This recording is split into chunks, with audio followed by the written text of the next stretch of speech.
Hey, what's up, everyone? It's your girl, Sherelle. I'm the host of Let's Talk the Show, but this ain't a podcast. This is a brand new episode of Let's Talk the Show, you guys. We're running it back. We had some technical difficulties, but the message remains the same. If you guys are joining us tonight, make sure you click that button in your lower right corner and share this live with 3 friends you think will love the conversation. We're going to try this again, okay? And if you are joining, again, make sure you drop something in the comment section that you are grateful for, okay? So we ran into some technical difficulties, you guys, as our guests. So we're going to try this again, and we're going to see if we can get it to work. If not, ain't nothing going to stop this show. We're going to keep it pushing, y'all. Okay, so I see you guys are joining. Make sure you drop something in the comment section that you're grateful for. As I said earlier, today I am grateful for the opportunities that continue to present themselves for my show. And I'll give you something else, because I'm just a girl, right? I love those little sayings, like, I'm just a girl. You guys can't see it, but I did a little lip combo. Yeah, I did. My hands ashy. I did a lip combo. Y'all, it's eating. My hands are so ashy, and I keep putting them up there.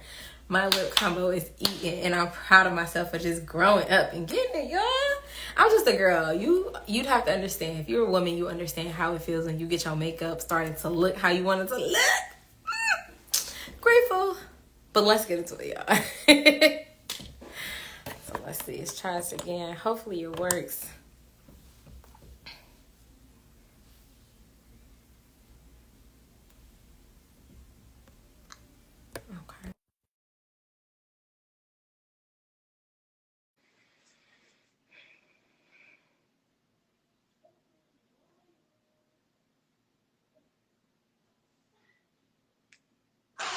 Okay.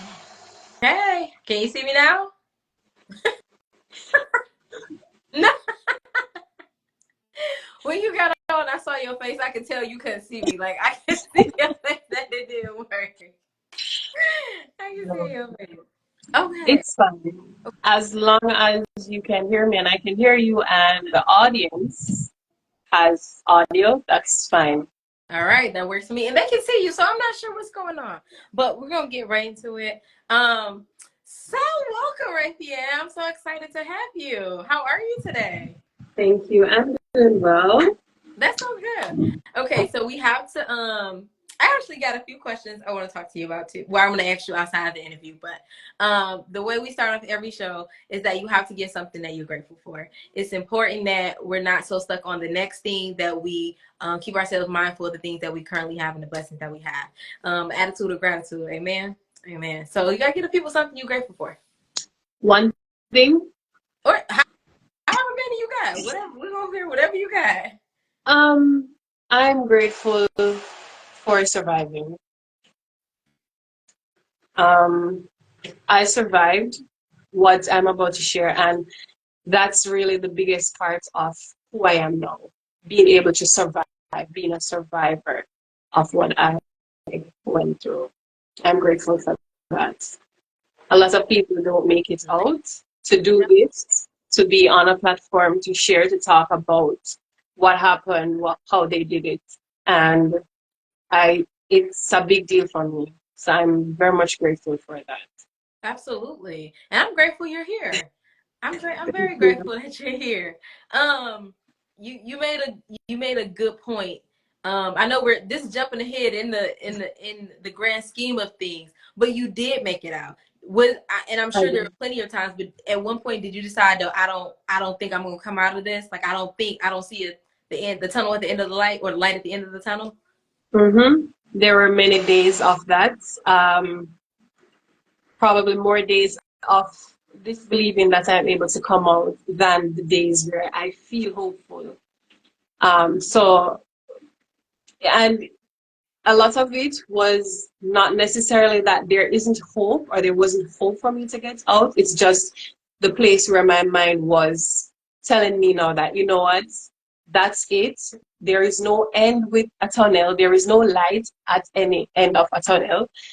I'm not going to make it out. It doesn't seem possible anymore. And I actually accepted that. Wow.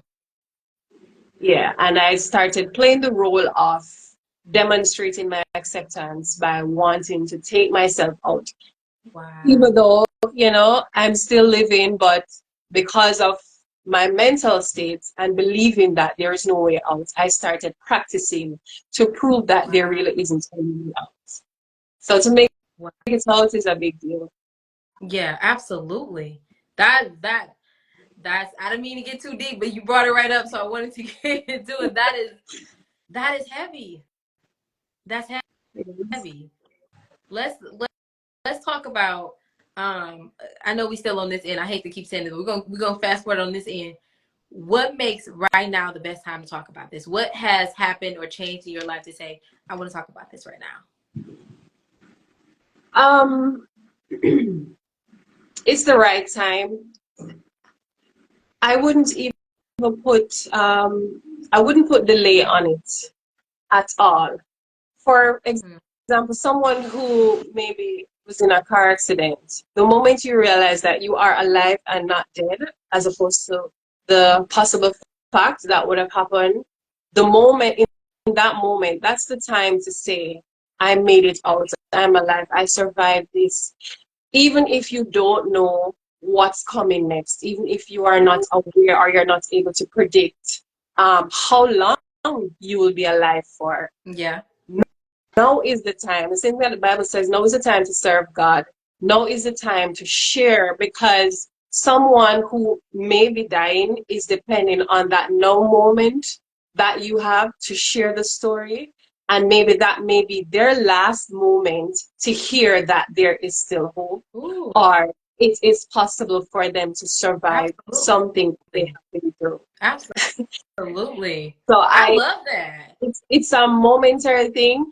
I would encourage everyone to not delay talking about it. It doesn't even have to be a major platform like this, or it doesn't have to be on camera. You may meet people in one-on-one situations, and you're thinking, okay, I can hook up with you and share my story with you next week. But if I have this moment with you right now where I can testify of what I've been through, what it takes to get to this place, I'm going to share that moment with you now.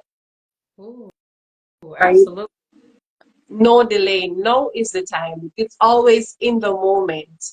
And I'm not disputing that we had to make a schedule to Right. do this. Right. Just being professional and having to fit the slot. There are other persons that you may have wanted to interview, but every chance I get, every moment I get to talk about what my story is about, what I experience, I use that moment. So every moment is important, and that's the right moment to talk about it. Absolutely. Absolutely. You know what? I love that. I when you were talking about, I literally got chills. Like I don't even know what I'm supposed to. I don't know what I'm supposed to do there, or who I'm supposed to tell something to. But now that you said that it has that effect in my body, I feel inclined to go tell somebody something. I don't know what it is, but that gave me chills.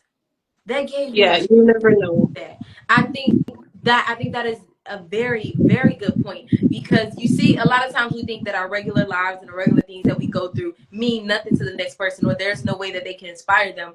But I think the quickest and easiest example to find where your regular life really can impact somebody is in music as well. A lot of times Yeah, artists go through things, they put it in music, and it literally helps you get through something.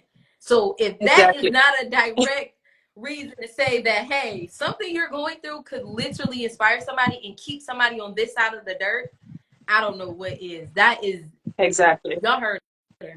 Do not delay. Any moment is the moment to share your testimony. So go out there and tell somebody, because somebody is banking on that. Somebody literally is hanging on by a thread, and they need to know what you did and hear your story to make it through. That's a beautiful reason. That you're right. That makes it the perfect time to share. Um, so let's we're gonna rewind it back now, and let's get to a little more deeper things. Because I did briefly, I watched your video, and it was a lot to take in. So I want correct me where I'm wrong, and tell me how we got through this. So I want to talk about the first time that because you were molested as a child, and then Hmm. am I correct that it moved into adulthood as well, or like late teenage years? I believe it is. Okay, Yes. so tell me about the first time you realized, like, what was happening and that it was wrong? Like, how old were you when you realized that? Um, so it started about 4 years old. I didn't, it was somewhat, it's not right, Mm-hmm. but it has to be right because it's being done to you. So as a child or as children, parents are supposed to educate you on what's accepted, what's not accepted, um, what you should allow, what you should not allow, where on your body people should be touching you or not, when you should raise an alarm. I wasn't educated on that. So it wasn't until years later that I realized that it was definitely wrong when I had my own understanding of what molestation is and um, where the line is drawn from an adult's perspective to a child. Um, I wasn't the one who raised the alarm on it, really. It was identified in me by someone else, by another adult. And being a Is that the 4 neighbor? years, Is that the neighbor that that's are the first time. okay? Yeah, the first time. And when they I suppose they were just being a parent. The person was a parent. So I suppose they knew what to look for in a child's behavior, what's abnormal, what's a call for concern. Um, and they called me over and questioned me about what if the behavior was not explained to me Mm-hmm. either. But I suppose having the experience and wanting to say to somebody what was being done to me, that was the perfect time.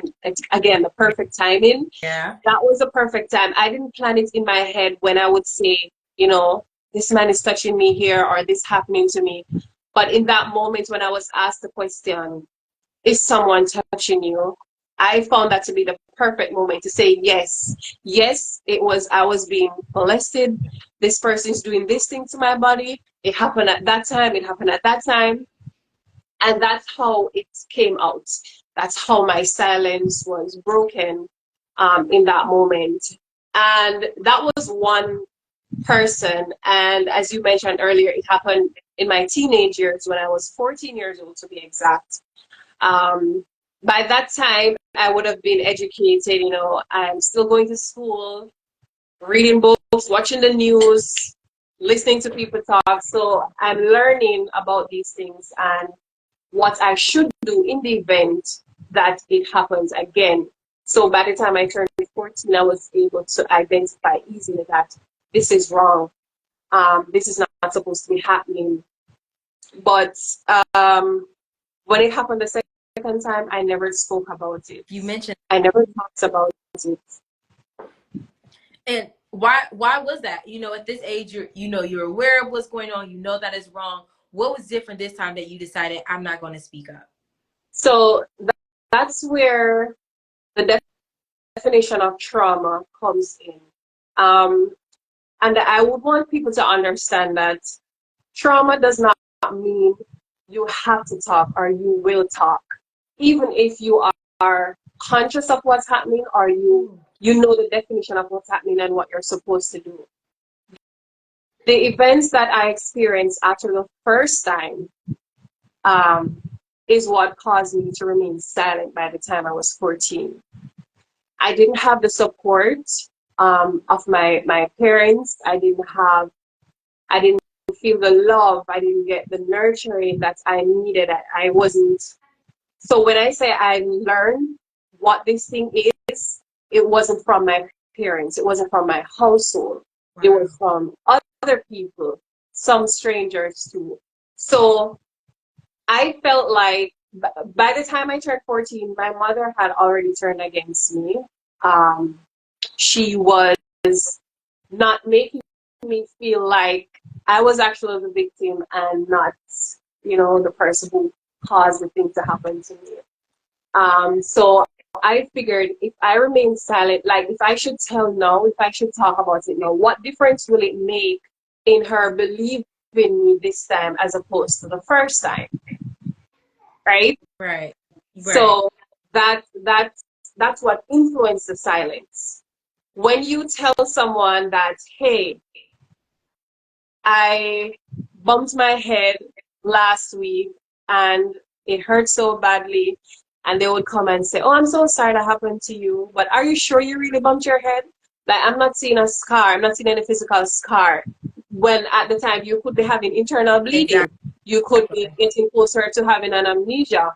But because of the words that are spoken to you in the moment or over time, it makes you wonder, if I should ever bump my head again, should I talk about it? Should I even tell the same person that it happened to Absolutely. me?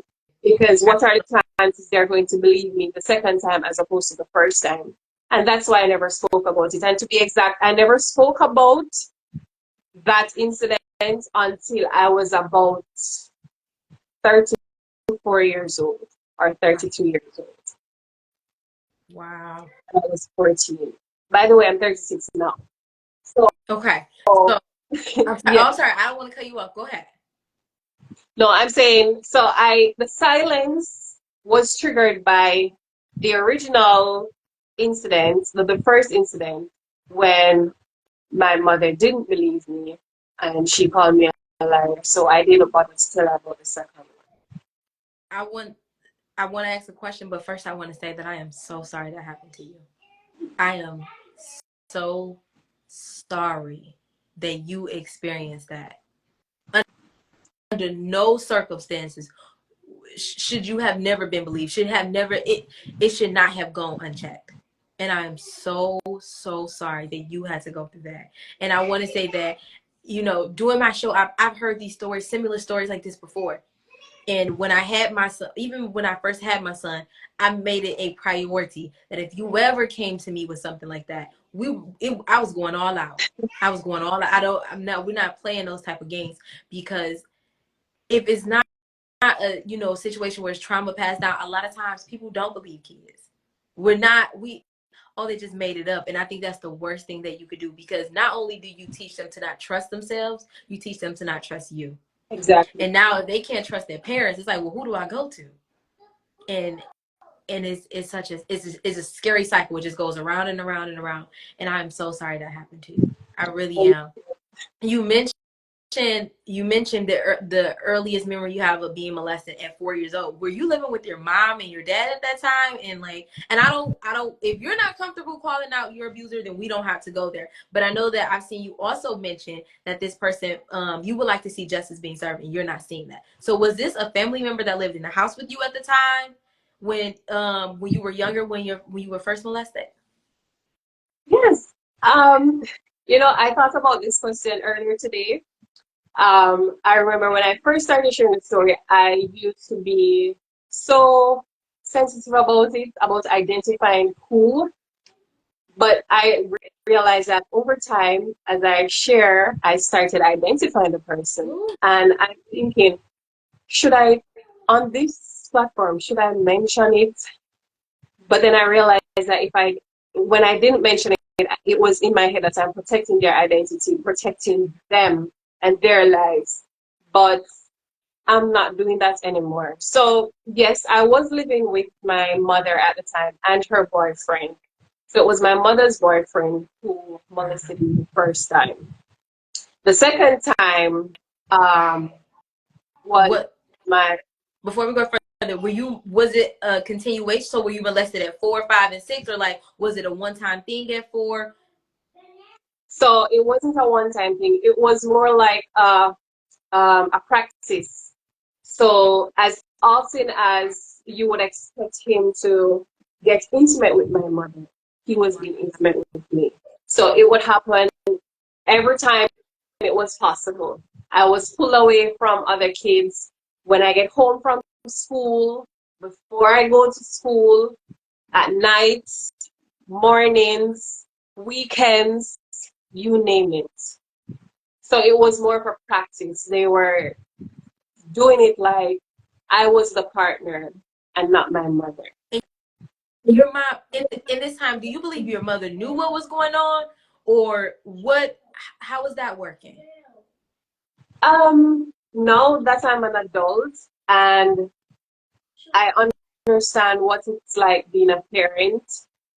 I, I don't think she wouldn't have noticed, maybe not have noticed the molestation in its entirety, but she must have seen some difference in my behavior. I mean, the neighbor could have seen it. How could she not have seen it?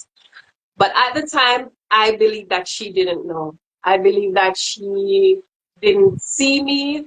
She didn't see my behavior. She didn't see his behavior. She didn't hear any sounds. Um, but looking back at it now, it would have been impossible, I would say, because this is how I grew up. It was a one-bedroom house. And at the time, I also had other So wait, siblings, you three other mean, siblings. do you mean it would have been impossible for her not to see the signs? Okay, Right. okay. Because to be more specific, there were some nights he was doing it and we all slept on the same bed. It was one room and one bed and we all slept on the same bed and he was touching me. With having my child now sleeping on the same bed with her, every time she moves, I feel her body moving. If she's if she's not asleep and she's sighing, I hear the sigh. I feel the energy of her not being okay. So I'm not sure how my mother was not able to identify at the least that something was happening Are to me. you? My blood is boiling. My blood is boiling. I am so. I don't have no other words, but goddamn, I'm so fucking sorry. I am so sorry. Before I get cut into your mama, what's your relationship like with your mother before I say something? Cause I'm about to yo. Go ahead. I don't Um, want to say nothing about nobody mama. What's your relationship like with your mama before? we don't have the relationship. Okay. So forgive So we me. I'm don't so have, sorry. Your mama need her ass whooped. That is ridiculous. And so this is going on when everybody's around. That has to be probably one of the most alone, maybe isolating feelings to know that there are people right next to you. Like somebody can help me, I'm in a room full of people and I'm so alone. Like no, there's nobody here, but all of us, and it's just me somehow still here by myself. right. That okay. So this is going on. So how long does this go on when you live with your mother and her boyfriend and he's molesting you? Um, it stopped when I was about 8 years old. Um, that's when it came out when my neighbor, my blessed neighbor, Right? helped me to break that silence. It was about 8 years. So it continued for years. Wow. Um, in my head, that's when I remember it started. And a lot of the times, even though I think about what if this man was even touching me when I was a newborn baby, because she had been with him um, from the time that she had Wow. me when she gave me.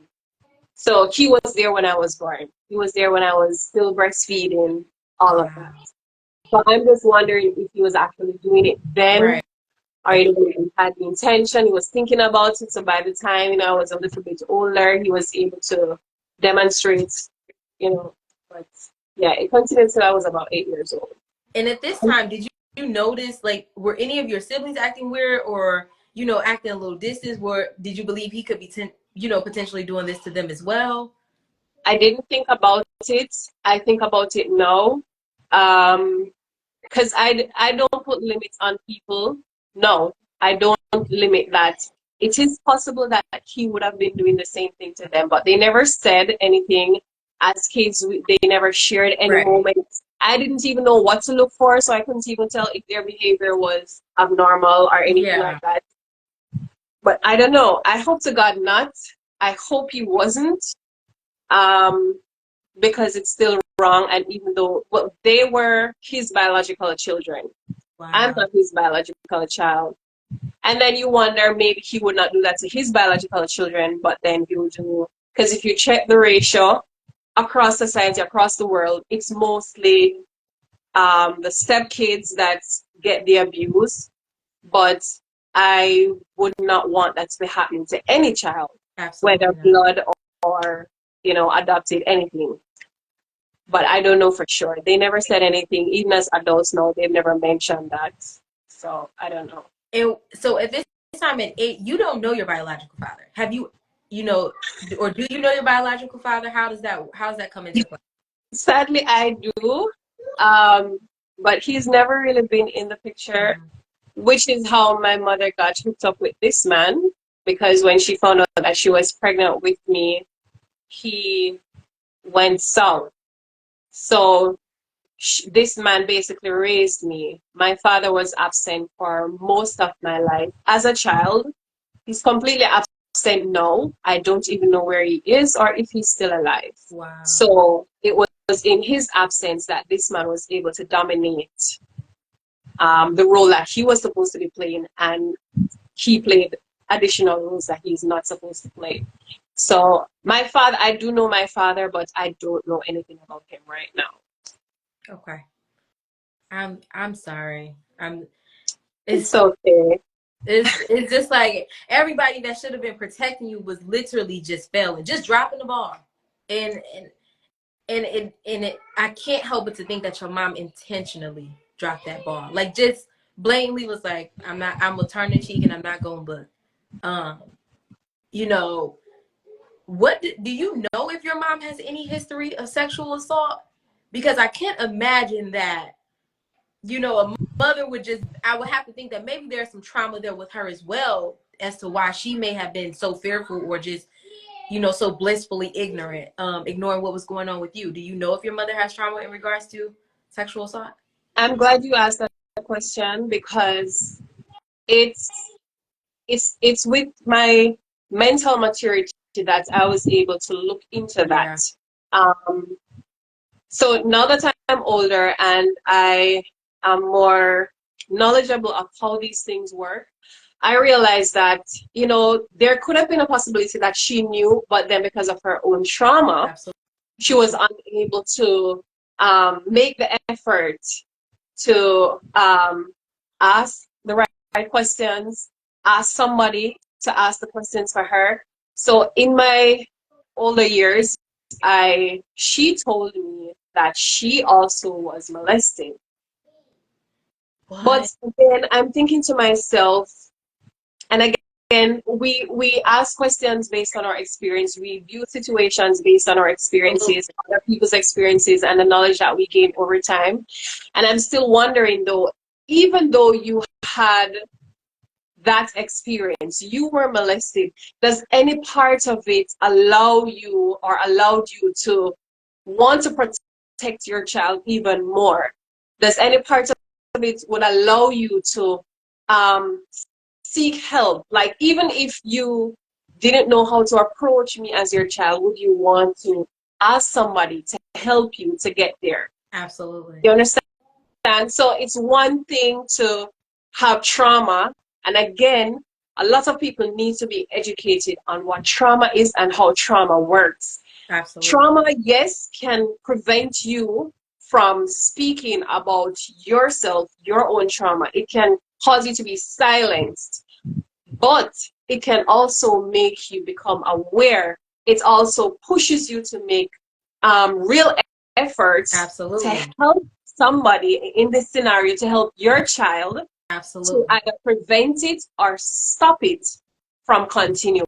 Absolutely. But my mother did not demonstrate any of those.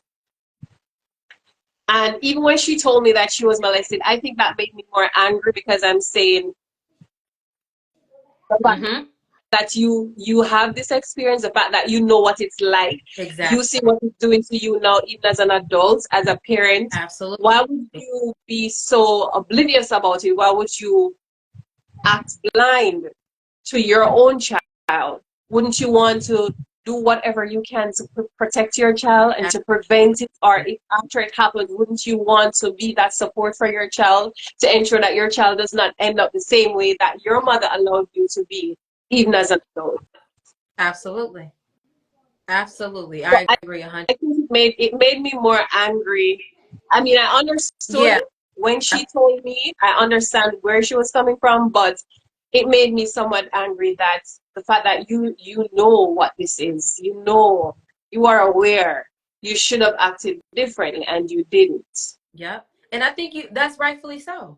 Rightfully so. I think it's one thing to to not have any experience and it I think that it's like, okay, maybe you didn't know what to do, but to know what this feels like and to do nothing, that I'm enraged for you. I can definitely understand how that could be frustrating, because it's like, you know what I went through, and it's like you didn't care. You didn't care about that. You, And I agree. I used to tell myself that I don't want to, like, when I thought to myself that, okay, I want to be a parent, I said to myself, I don't want to have a daughter because it seems like little girls are targeted. And remembering the little girl that I was when I had this experience, I don't want that for my child. I don't want that for my little girl. And then as I got older, I said, what, I don't want to have kids because, okay, they're attacking boys too. Yeah. Again, it goes back to your experience. When I think about my own experience, what it was like for me, what it felt like, the silence, the rejection, the hurt, being in that dark place, not knowing how to talk about what was bothering me, what was happening to me. I don't want my child to go through that. Absolutely not. And know that I've adopted a child. I am now a parent. That thing inside of you, that fierceness, that will to protect your own.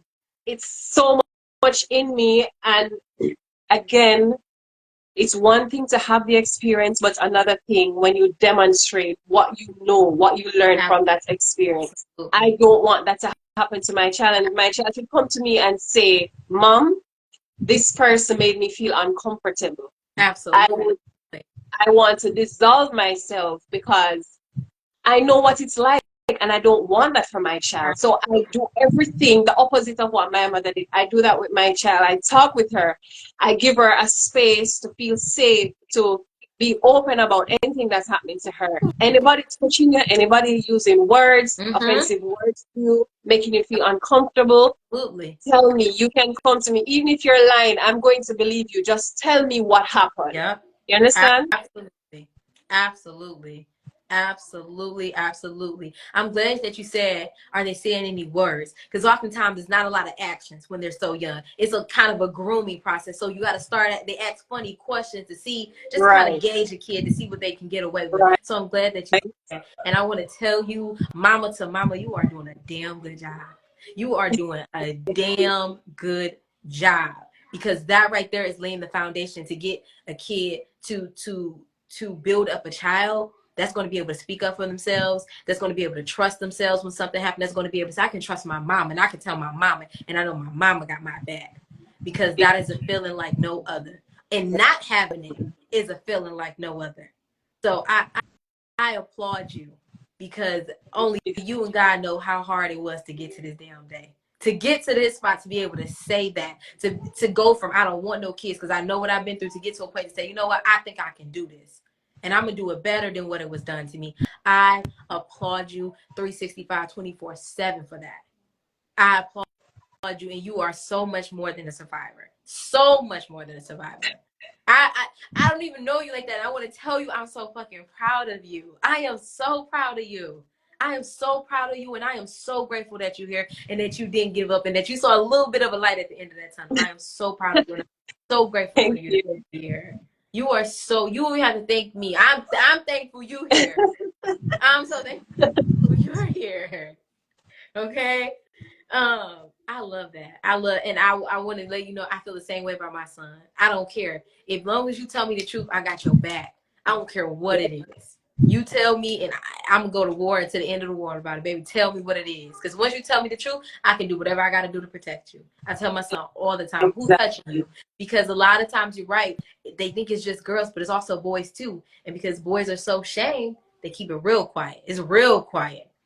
So, And that's because of the stigma that exactly. society has Exactly. on men being molested Yeah, or touched inappropriately. So boys are more likely to be silent, they and, are. which is So something that we need to deal with. But yeah, that's a conversation that a lot of people are not ready to have. you ain't never lie. I'm right there with you.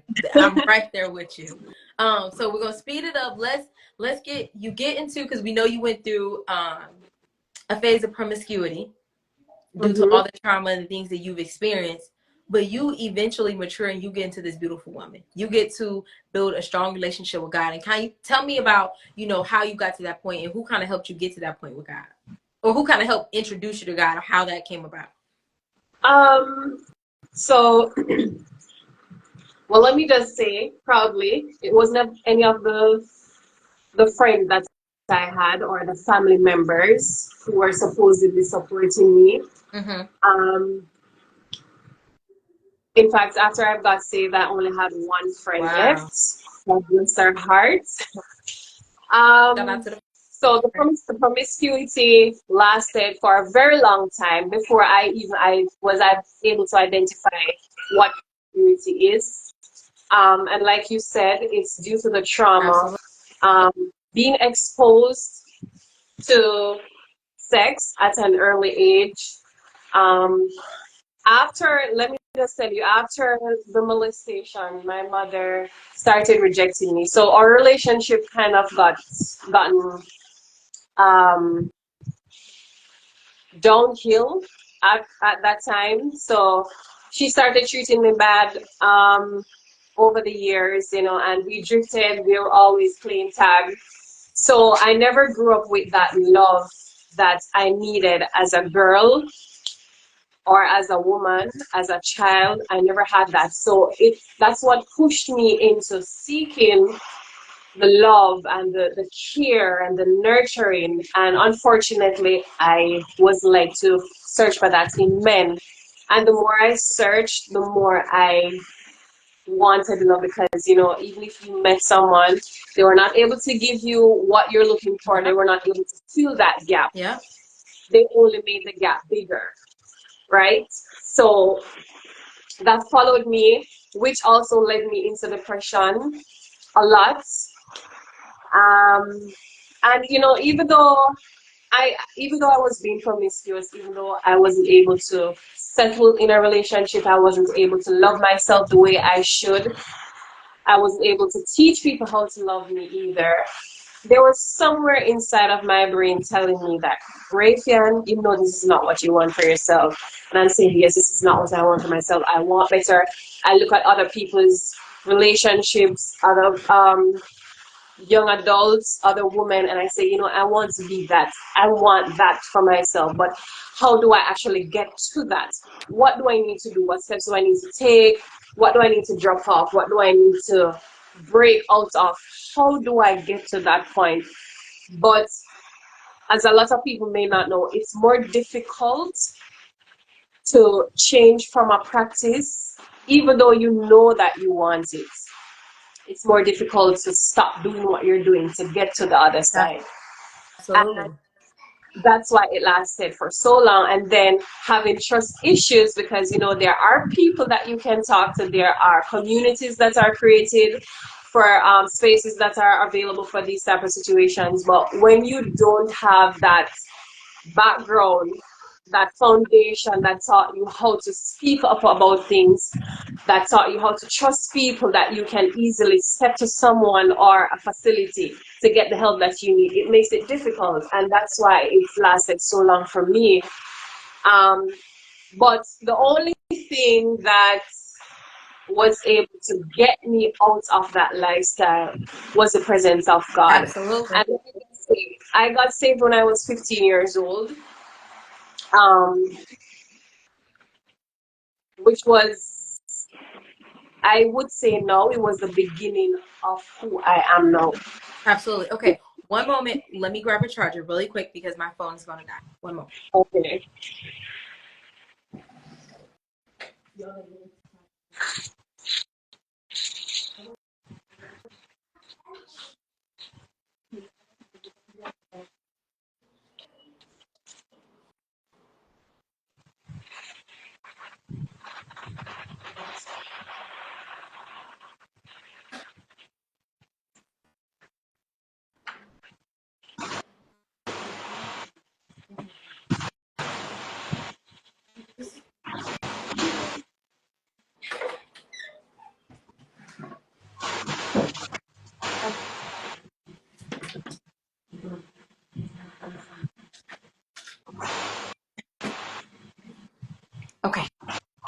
I am back, you guys.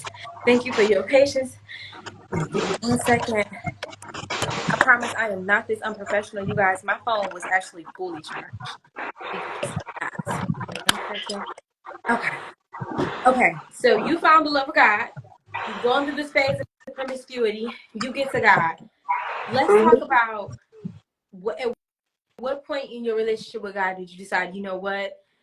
I gotta tell other people. I gotta teach people how to get through this, and I gotta show people that God is where it's at.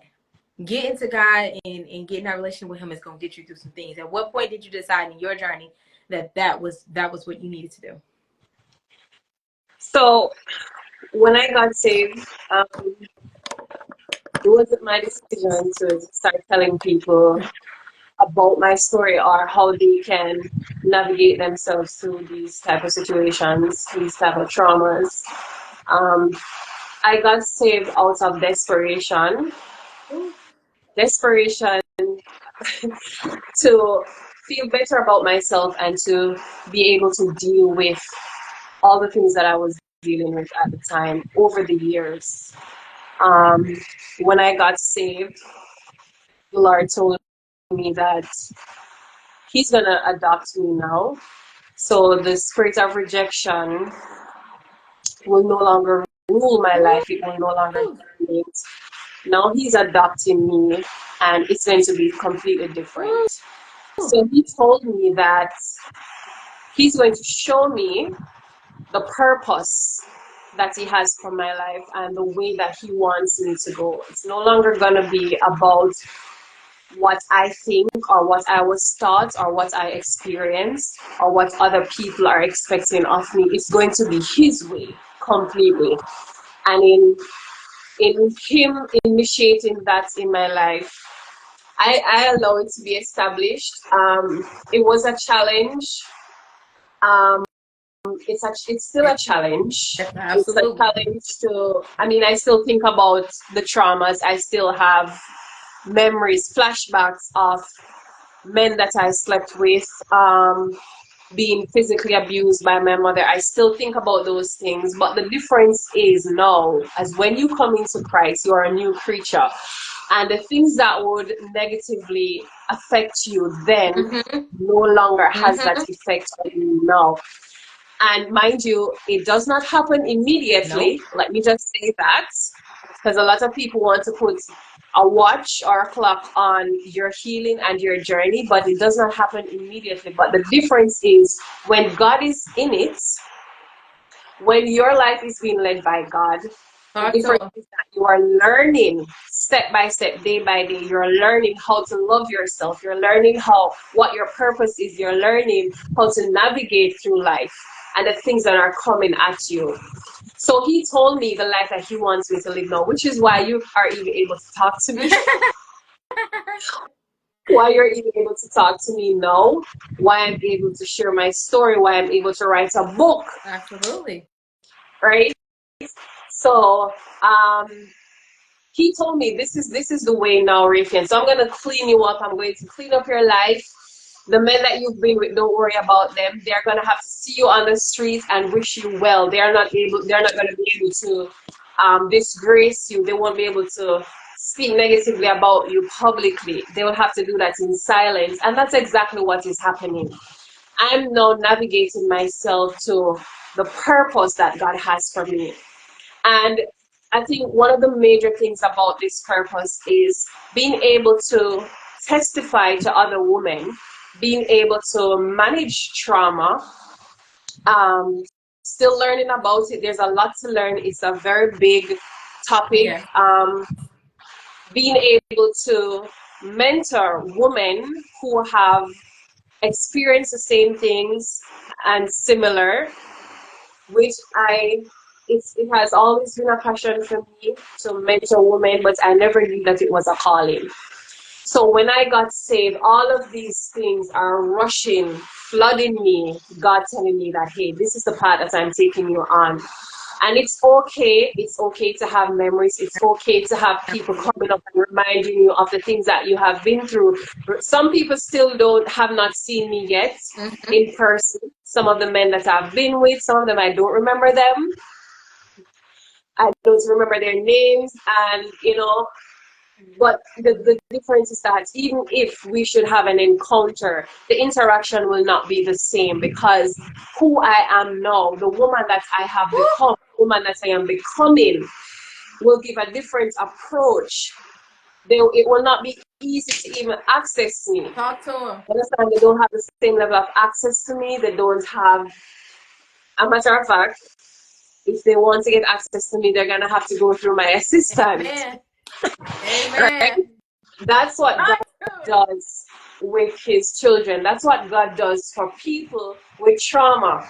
And I want to encourage women on this platform, and men too. I'm not going to leave out men, because again, like we identified earlier, boys are being molested as well. As well. Trauma is not your destination. It's really the foundation of greater things to come for you. It's the foundation of you learning, the foundation of you learning who you are, who you should be, right? So it's not a closed door. It's actually an open door in my view.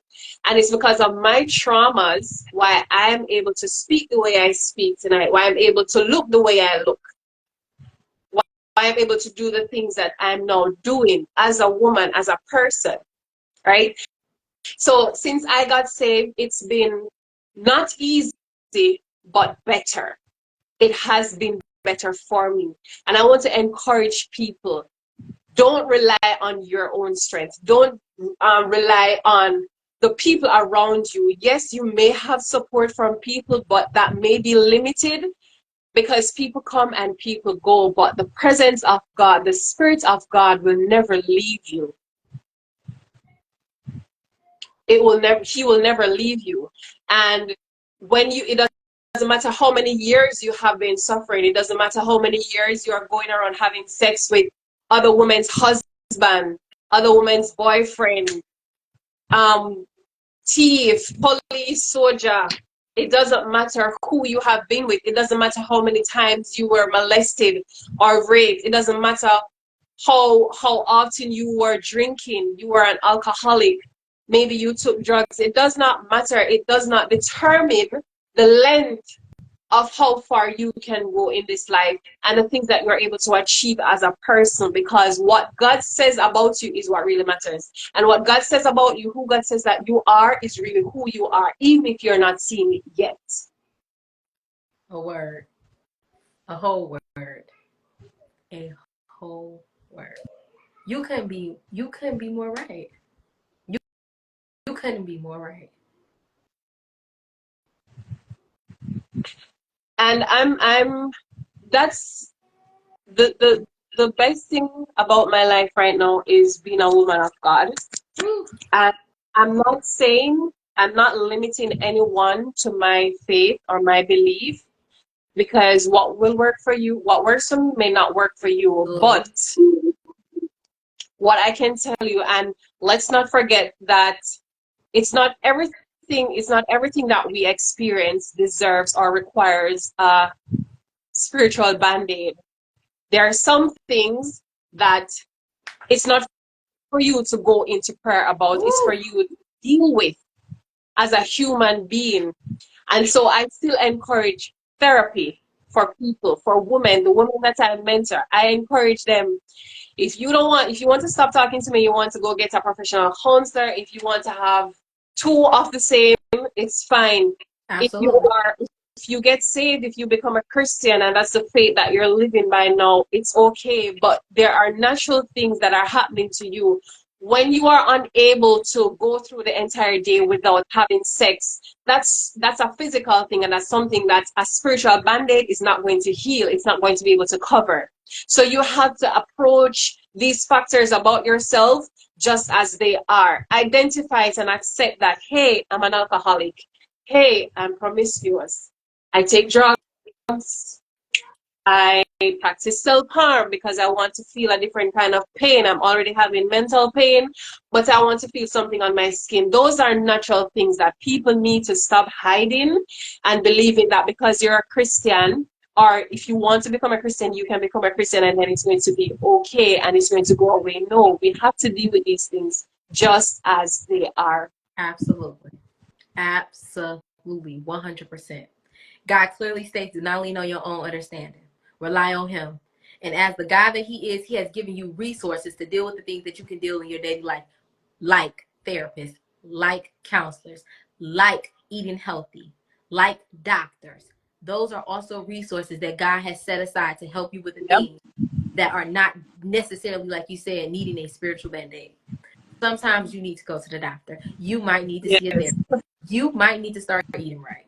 You might need to start writing down your thoughts and journaling. Absolutely. Absolutely. 100%. I could not agree. I couldn't agree with that more. I'm so glad you said it because I feel like they'll listen to me when I say it. So I'm glad you said it because that is absolutely right. You have been dropping nothing but 100% facts, and people need to hear it. Absolutely. These are things that I still practice. Absolutely. Yeah, I I'm with you. Sometimes I still have to go in front of the mirror and talk to myself and say, "Hey, girl, calm down." Mm-hmm. Sometimes I still have to take a walk and talk about what's happening in my head. Sometimes Ooh. I have to write, journal my thoughts. Sometimes I cry. Sometimes I vent, find somebody to talk to, just vent and cry and, runny Mm-hmm. nose, swollen eyes, because these are real things. These are real factors. Sometimes I'm not able to say, you know what, I'm going to pray. And Yeah, that's real that's talk. I'm not real. always able to pray because, again, what's happening to me is not necessarily spiritual, even though I know that the devil himself will work up his magic and allow spirits to enhance the thing that is happening to you. But before we Absolutely. get to that, you are a real person with real issues.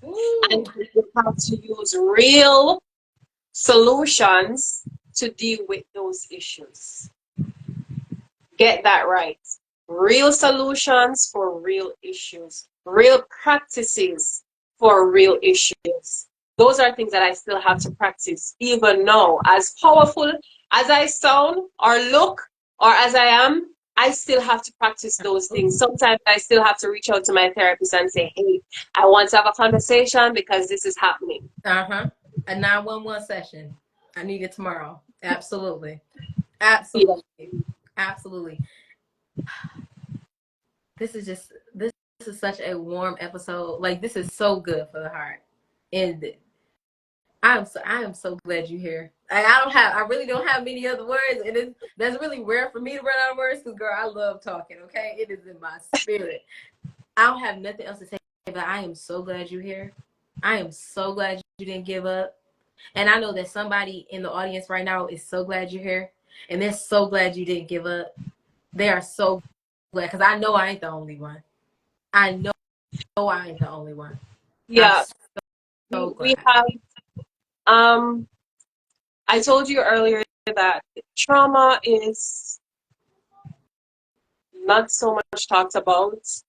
Same thing as mental health. Absolutely. And let me just say, mental health does not mean that you're walking on the street naked or eating from the garbage. Mental health issues are real. Traumas are real. Absolutely. And if as a people we would prioritize learning and understanding how to navigate these two factors, we would have a better world. Absolutely. We would have better relationships, better parents. Definitely. It takes my traumas, navigating my traumas, to be able to be an effective parent to my Absolutely. child. Ooh, that's the one right It there. takes understanding how it works. So if my daughter should come to me and say, "Mom," or better yet, she doesn't come to me, but I know what to look for. Exactly. There you I go. know the silence to listen for, Ooh. the cry Ooh. without tears, Mm, right? that's the one. And I hope there are parents on this platform right now because I understand that it takes my traumas to understand the traumas that my child is carrying or may get, right? So if she's being silent, but she's too silent. Mm-hmm. She's silent and it's so loud. Yep. I have to ask, are you okay? And of course, naturally, she may say, yeah, I'm okay. But as a parent, as a mother, how do you determine the difference between I'm okay being spoken and I'm not okay being silent? Mm-hmm.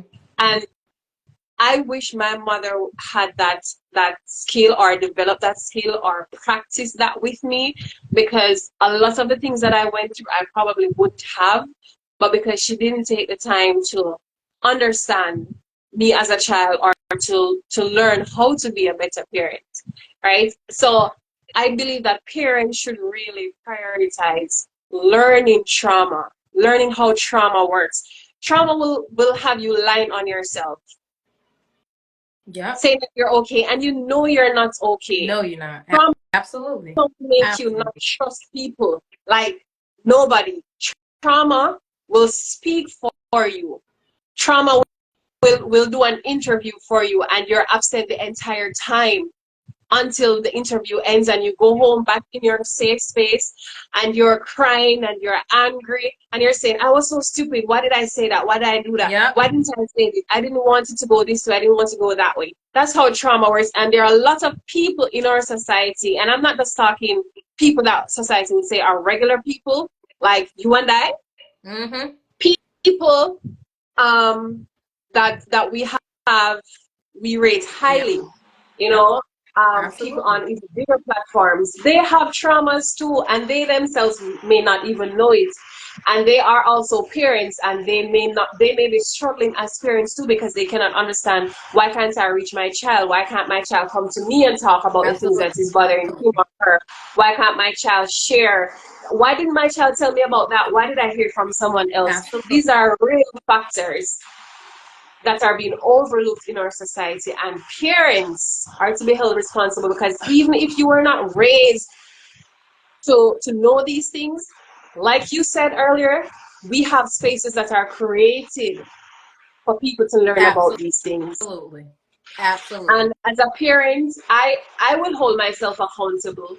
I do that. I do hold myself Yeah, you accountable, got to. especially when my child says, Mom, you taught me how to do this and you're not doing it. Mm-hmm. You taught me that, you said I should tell you when this happens, but you're not Ooh. listening. Absolutely. Absolutely. And parents need to be more responsible Ooh. in dealing with these factors, navigating these factors, knowing when to ask your child, are you okay? Knowing when to give them the space, knowing when to give them a breather, and then come back and ask the same question until you get the answer. That's the one. That's the one. You talk about creating the space. What kind of space is your book that you're writing going to create? So, my baby, my other baby, that is my baby, my second baby. This book, and I'm learning more that, hold on.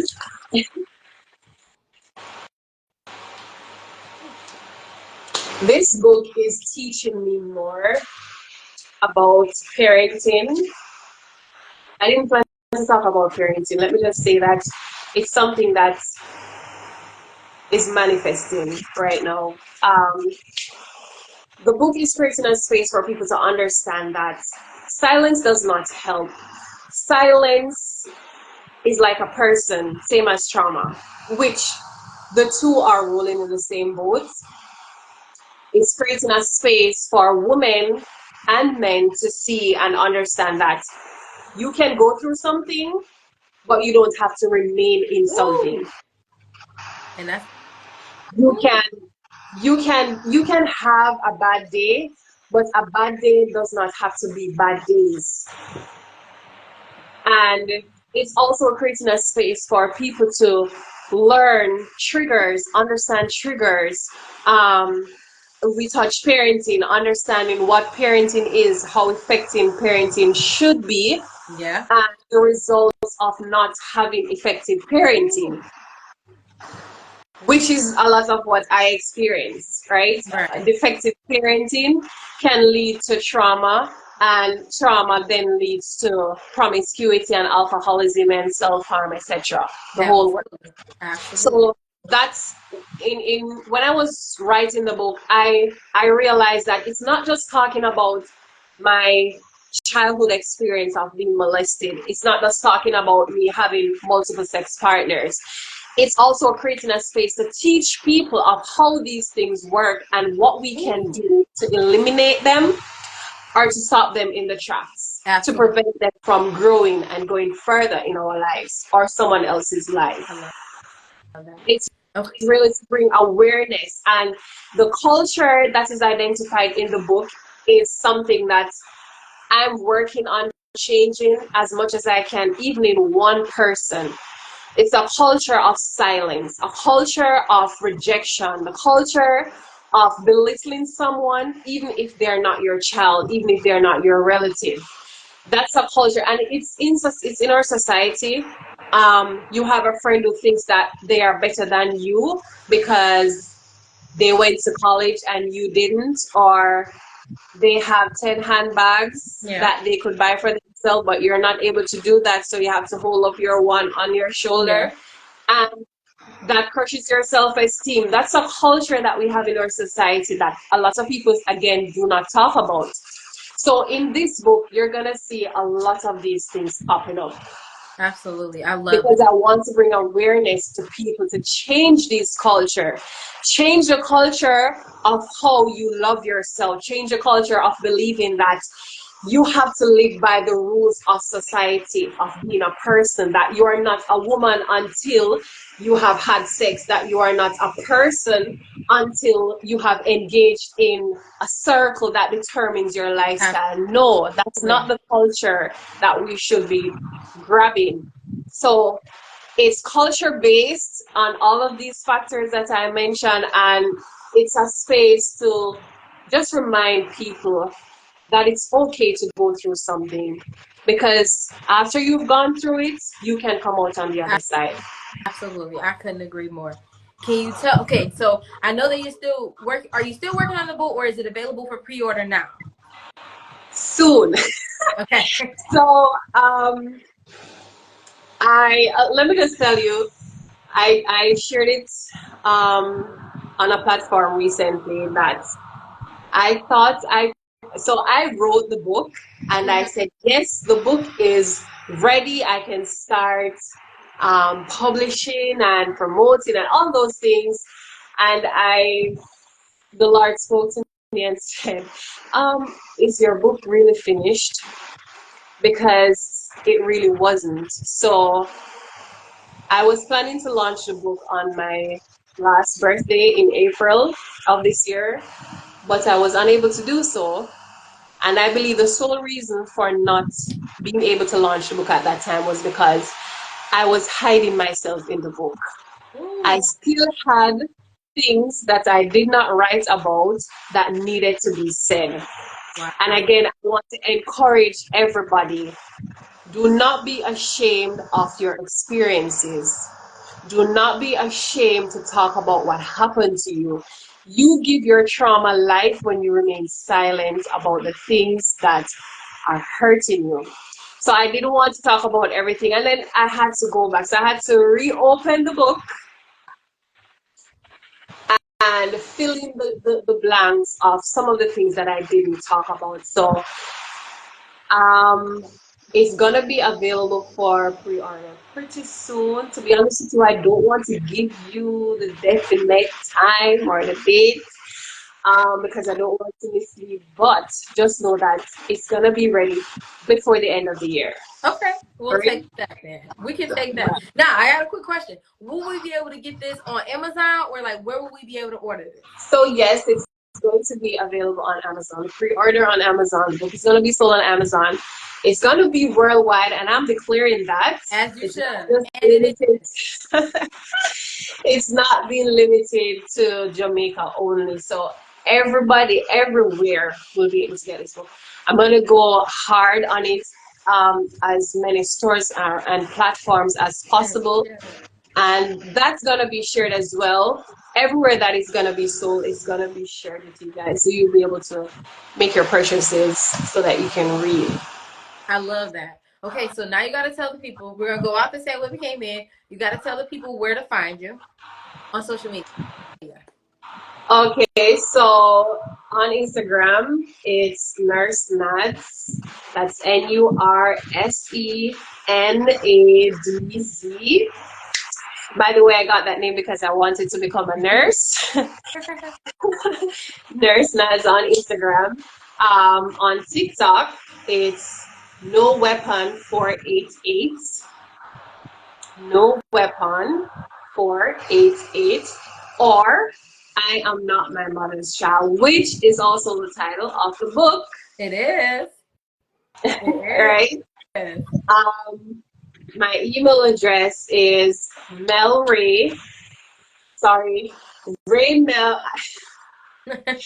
I'm sorry, it's Raemel. That's RAEMEL 488 at gmail.com. Okay. Right? Raemel 488 at gmail.com. Perfect. So we got to go out the same way. Number if you want that. Oh, you don't have to. Will you have? Is it in your contact on your page? Perfect. Yeah, it is. So if you're not able to catch all the information here, you can just go to the page and you'll see it. Perfect. And so we have to go out the same we came in. I'll let you go first, and then I'll close it out. You got to give people something else that you're grateful for. Something else that I'm grateful for is having the opportunity to help people who are struggling with trauma. Absolutely. I'm grateful that I'm able to talk to people and tell them what they can do to get the help that they need to get over on the other side. I love that. I love that. I will say today I am just grateful for this episode. This has been I said that this was going to be an inspiring episode. I don't think I understood how inspiring it was going to be, but I, without a shadow of a doubt, would say that I am so grateful for the opportunity to interview you. And this episode was absolutely what I'm grateful for today. So I will say that. Okay, so yeah, we got your contact information. We got what we're grateful for. Any last words you want to say to the people before I close the show out? I'm trying to remember one of my quotes. It is, oh, fear is difficult to maneuver, but it is possible to get over. And we're going to close it on that. Fear is difficult to maneuver, but it is possible to get over. Amen. And that is our You don't show. have to live in fear. It may be hard, but fear is just a cloud over your head, inside your head, just like a fragment. It's not you, it's not who you are, which means that it is highly likely for you to sweep it out and navigate yourself to achieving the things that you're called to achieve, the things that you're called to do. Be the person that you can be, other than what your fear is telling you and limiting you to become. Absolutely. I couldn't agree more. Raefi Ann, I want to thank you so much for being my guest tonight. I want to thank you 100 times over for being my guest tonight, for being yourself today. And I can't stop telling you how proud I am of you and how grateful I am that you made it through, that you decided to try it one more time, just do it one more day. I am so, so grateful for that. And I want you to know, I already know that you're the best mama. I already know it. I already know it. And that baby is so loved and so protected that I pray her heart never, ever has to endure an inch of what her mother has had to go through. I pray she never does. And I am so thankful for you tonight. I'm so thankful. I also want to thank our beautiful audience members, you guys, for joining us and sticking around with us for this inspiring, very inspiring conversation. I want to thank you all because without you guys, this is not possible. And that's all I got for you guys tonight. My name is Sherelle Carter, you guys. I'm the host of Let's Talk the Show, and this ain't a podcast. I will see y'all next week. Bye. All right, bye.